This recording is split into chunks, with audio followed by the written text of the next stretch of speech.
नमस्कार मित्रांनो, तुमचे स्वागत आहे श्री स्वामी समर्थ. मित्रांनो, 25 जुलै शनिवार हा दिवस अत्यंत पवित्र आहे. या दिवशी देवशयनी आषाढी एकादशी साजरी केली जाईल. हिंदू धर्मात या एकादशीला विशेष महत्त्व आहे. या दिवसापासून भगवान श्री विष्णू क्षीरसागरात योग निंद्रेत जातात आणि चातुर्मासाची सुरुवात होते. असे मानले जाते की या दिवशी भक्तिभावाने केलेले नामस्मरण, जप, दान आणि उपवास याच्या अनेक पटींनी फळं आपल्याला मिळतात.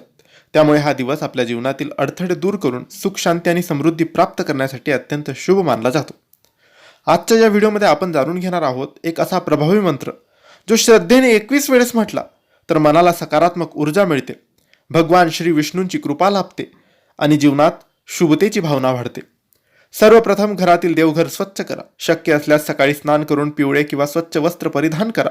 भगवान श्री विष्णूंना तुळशीचे पानं, पिवळी फुलं आणि नैवेद्य अर्पण करा. तुमचा दिवा असेल घरात जुना नवीन, तो तुपाचा किंवा तेलाचा लावा आणि शांत मनाने भगवानाचे स्मरण करा. त्यानंतर हात जोडून मनातील जी ही इच्छा असेल ती भगवान श्री विष्णूंना, स्वामींना सांगा. त्यांच्या चरणी फुलं अर्पण करा आणि त्यानंतर श्रद्धेने, मनोभावाने महिला, पुरुष, शिकणारी मुलं कोणीही 21 वेळेस, कमीत कमी 21 वेळेस या मंत्राचा जप करा. आणि जास्तीत जास्त तुम्हाला जेवढा जमेल, 1 माळ, 2 माळ, 3 माळ तुम्ही हा जप करू शकतात. हा मंत्र मनोभावाने करायचा आहे, श्रद्धेने करायचा आहे, विश्वासाने करायचा आहे. मित्रांनो, हा मंत्र अगदी सोपा आहे.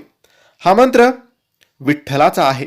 हा मंत्र म्हणजे हरिओम विठ्ठलाय नमः, हरिओम विठ्ठलाय नमः, हरिओम विठ्ठलाय नमः. या मंत्राचा जप 21 वेळेस किंवा 1 माळ केला तरी चालेल, 3 माळ, 11 माळ केला तरी चालेल.